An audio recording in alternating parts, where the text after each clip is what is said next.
How to use WhatsApp on Android. Hello everyone, welcome to this channel. I'm Emily and I'm here to help you out today. So without any delay, let's get started.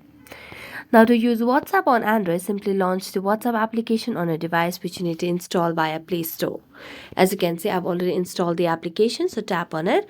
And in order to get your WhatsApp application, all you need to do is just enter your country and your phone number. And after doing that, you'll just be able to create an account in your WhatsApp. So here you can see different menus at the bottom of the screen. The one is the chats where you can just create and make chat with your people. Next is tap on updates, and as a tap on update you can just update your status over here by just tapping on add status, and you can just create any status over here. Next, tap on communities to stay connected with the community, so you can just join any of the communities and be part of it. Next is tap on calls, and you can just make a call to anybody that you would want to make a call. So after that, you can just enjoy and click a picture, you can have a chat and so on.